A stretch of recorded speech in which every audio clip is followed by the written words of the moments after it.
Hey, how you doing there again, folks? Me again, of course, Brandon Wenzel, come back at you, another offering off my sampler platter. Yes, so you folks, I'm playing review series videos I've been doing for the while. I go over there, try out food and drink items. I eat stuff, I drink stuff, and folks, I'm gonna talk about stuff. I'm gonna let you know all that you need to know about hopefully delicious stuff. That time I'm doing this, folks, I'm not gonna lie, I'm a little bit excited for this one, but we'll get to that. Folks, super simple format. I'm gonna go over there, I'm gonna try out food and or drink items. After I'm done, I'm yammer on about it for a bit. And you can sit there as my audience and enjoy it or not enjoy it. I'm not going to presume that you're going to enjoy it. In fact, I'm astonished when people do. See, that's called self-deprecating humor, folks. That's what I specialize in. It's also a little bit of false humility, if I'm honest. But anyway, whilst I'm doing all that stuff, I'm inside my truck. Whilst I'm inside my truck, I'm doing something else. I'm wearing a super cool shirt. Folks, when I wear super cool shirts, I like to highlight super cool shirt. Super cool shirt I'm wearing today. Boom! It's my Megaran shirt. If you are not familiar with Mr. Megaran, he is an excellent gentleman. Originally out of Philadelphia. Now he resides in Phoenix, Arizona. Is he in Phoenix? He's definitely in Arizona. Is he in Arizona? I think he's in Arizona. If he isn't, I apologize, because now my brain is like, maybe he's in Nevada? I'm pretty sure he's in Arizona, though. But extremely cool dude. He is a rapper slash hip-hop slash nerdcore artist. If you're not familiar with nerdcore, which is like his subgenre that, he tends to work in mostly, it is a subgenre of rap and hip-hop that goes over there and focuses on, just general nerdy stuff. Video games, anime, cartoons. It's been around, in one format or another since, at least the early 2000s. Guys like MC Frontalot and Whitey Cracker, being early pioneers. And there's quite a few folks who've been doing it. You've had guys, groups like Optimus Rhyme, who sadly aren't around anymore. They're alive, I think, but they just don't do music anymore. Dr. Awkward, who also doesn't do stuff anymore. Richie Branson, who I think still does stuff, I want to say. But Megaran's my guy. I'm a huge Mega Man fan, so of course that association was really easy to make. And he's just a super good dude. He's a former teacher, and he's just a good dude. I have some videos and performances of his that I've seen before on this channel, just in case you're interested. Check them out. Anyway, what am I trying for y'all today? Why am I excited about it? Well, folks, I just got through reviewing Sub Sandwich from, boom, Penn Station East Coast Subs. And I alluded to it in that one. I got another one to review, because I just got through reviewing their Italian sub, classic Italian sub, and I enjoyed it quite a bit. Go watch the full review. But, few things with the sub sandwich stuff. For several months now, I've been going on sub sandwich adventures. I've been hitting up everything from chain locations, like your Subways and your Jimmy John's, to, small independent delis, to fucking even gas stations and stuff. I'm just all the sub sandwich information you could possibly need to know. And it's all contained on one convenient playlist called Subs for Subs. That's my sub sandwich playlist. And if you like my sub sandwich reviews, just remember, Sunday is SUBday. That's my little kitschy thing that I'm trying to get to catch on. I go over there, I upload my sub sandwich reviews every Sunday, usually 2. But anyway, what's the second sandwich that I'm reviewing from East Coast Subs? Well, folks, it is their, I'm going to grab it and do a boom. Boom! It's a sub, clearly. This is their chicken cordon bleu hot sub. Because I figured, usually I do cold subs, but I figured I'd do one hot and one cold. Chicken cordon bleu, chicken breast, smoked ham, Swiss, lettuce, Roma tomatoes, mayo, and honey mustard. I love a chicken cordon bleu. Love it. Something about chicken and ham and the whole thing, it just works. I love it. Really hoping I'm going to love this sub. And I had to mention it because I had to mention it in the last one. They got my name wrong on the thing. They asked me for my name, but they didn't ask me how it's spelled. No one with the E. No one with the E. And I know there are going to be people out there be like, Brandon, I'm a Brandon with an E. No, you're not. Stop lying. Stop lying to yourself. Be the Brandon that you know you are.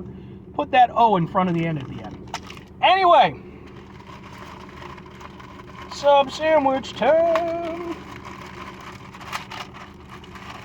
Open it up. Ooh, it looks tasty. Okay. delicious. Alright. Ha ha ha ha ha! I don't know how well that's gonna... Is it gonna get picked up by the thing? Maybe? Oh, sure.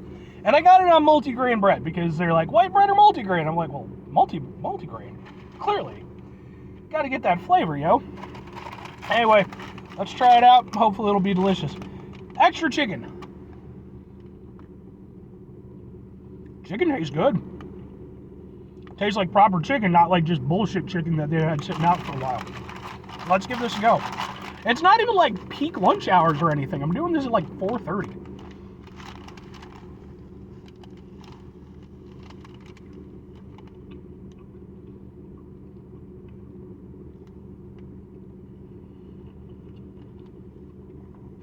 That's so good.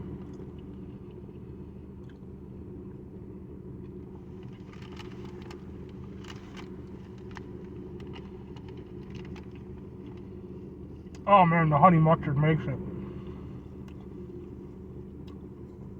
The honey mustard with the mayo. Oh my god. That's fucking otherworldly. I love that. You got the tang from the honey mustard, but then you've got the coolness of the mayo, kind of bringing it down. So it's not too mustardy, not too mayo-y. Working together really, really well. That is phenomenal. It's got a nice little zing to it. Multi-grain bread tastes fantastic. And then, you got the deliciousness of the chicken. And like I said, it tastes like good chicken. Got the deliciousness of the chicken. Then you also got that bite of the ham. And that's what makes a chicken cordon bleu. That's, folks, this is the business right here. I'm not going to lie. I don't use that phrase lightly.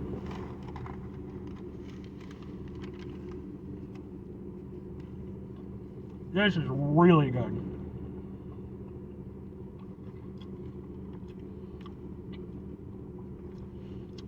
Got a little acidity, a little freshness from the tomato.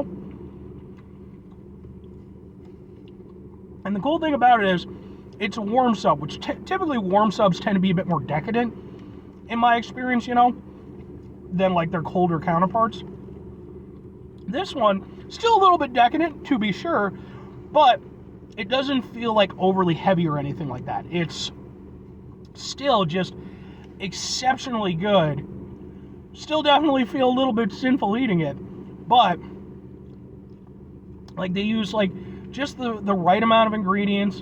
Doesn't feel like I'm being gluttonous or anything like that. Just feels like a good sub that I know is going to fill me up, and it's going to be super duper tasty the whole time. I love that. The mayo with the honey mustard. That really does make it for me. But that's not to undercut all the other elements, because again, everything tastes really good. Like I mentioned it in my last review with the Italian sub, and I think I'm gonna stand by it. Out of the chain sub locations that I've tried, there's obviously a tier structure that's been established. You know, you got your Subways and your Jimmy John's kind of near the bottom. Get a little bit further up top. You know, your Potbellies are pretty damn good. Your Which, like a Which, in which there are more around me. And then kind of at the top, for me, has been Jersey Mike's. I think I'm going to put Penn Station up there with them. I think I'm going to do it. I wasn't willing to do it with just the Italian sub because I was like, well, you know what? I got to have more to work with. I'll put it up there, but it'll still be tentative because I've only had 2 subs from Penn Station subs. But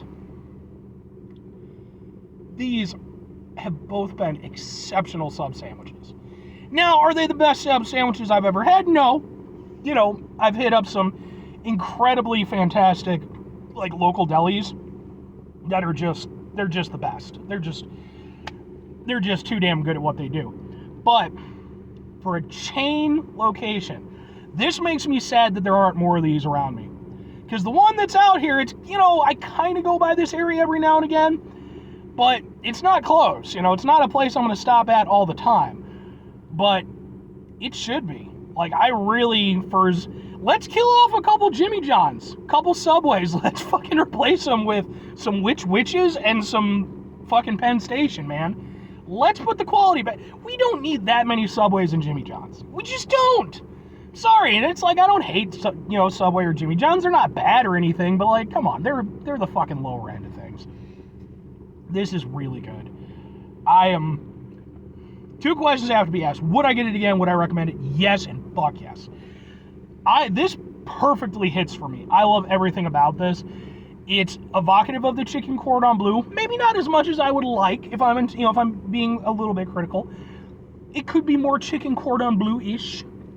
But I'm definitely getting a somewhat similar experience, in a sub sandwich format, which I like. Everything about it is fresh and super tasty. It's fantastic. As for recommending it, the only people I wouldn't recommend it to are if you're just not into honey mustard. Because, that is definitely a big part of the flavor profile of this. If you're not into that, even though it does get kind of dialed back by the mayo, that might be something that might work against you. But otherwise, it's really good. Anyway, 5 things before I get out of here. Have yourself a great rest of your day, spectacular rest of the week, Monday, Monday, much Spanish restaurant. Folks, you can go over there and have yourselves a truly East Coast sub-tastic rest of your life, man. Fucking East Coast is killing it with the subs. Seriously. I think the only one that I know of, and I'm not, probably wrong, the only one I know that's, local to the Midwest, I believe, is Firehouse subs. And Firehouse is decent, but I wouldn't put them up there with Penn Station and Jersey Mike's. They're good. I should probably get back to one and try more of their subs, because they have decent subs. East Coast is killing it. West Coast, where are you at? I'm going to have to look up some West Coast sub places now. Anyway, final 2 things. Number 1, try to bring some positivity in the world. It's not always possible. It is, however, always appreciated. But we can't do all the time. I know I can't do all the time. Here's what you're going to do, folks. You're going to try not to be an asshole. Now, folks, it's not always the easiest thing in the world to not be an asshole. Hell, a lot of times it's easier to be an asshole. There's definitely that part of the human condition that just prompts us to be asshole-ish. And when we run into situations where we're stressed out, frustrated, etc., it's even easier. It's important when we run into those situations, take a step back, try to mitigate the level of assholeness in our lives, hopefully do better for ourselves and for those around us. Very final thing, folks, do the thing. Whatever the thing is for you, that's what I want you to go out and do. Folks, maybe you're going to go over there. Maybe you live on the West Coast. Maybe you're going to be over there and be like, Brandon, we have such and such West Coast subs. Where's the love, bro? I'll be like, all right, well, let me look it up. Let me do some research and shit. Fuck, for all I know, maybe I've hit up a West Coast place. Maybe which is from the West Coast. I don't know. But they don't advertise it. I'll say that. If they are, then they need to advertise better. But, maybe there's some West Coast sub places that I haven't tried. And I look around, maybe they're in the ass end of Southern Illinois. And I'm like, all right, let's trek out to Southern Illinois. Fun fact about Illinois. When you think of Illinois, you probably think Chicagoland location. If you go too far from Chicago and its general surrounding locations, it's not great. It's not great, man. It's a lot of corn and nothing, and I've been told meth by friends that I know who, are a little bit more familiar with that. But I take occasional trips down to Southern Illinois. Not so much these days, but back when my dad was around, we would go down there and he'd go looking for snakes because that was his weird-ass hobby. And I would help him out because, I don't know, I just got lumped in with it. But, oh man, oh man, oh man. Anyway, don't make me go down to Southern Illinois. I don't want to have to go over there and bribe the people at the sub place with beer to get the subs, because that was literally a currency that my dad would use when he would go onto people's property. He'd be like, hey, I'll give you a 6-pack of beer and I'll take snakes off your land if you just let me roam around for a while. My dad was a weird guy. Bye.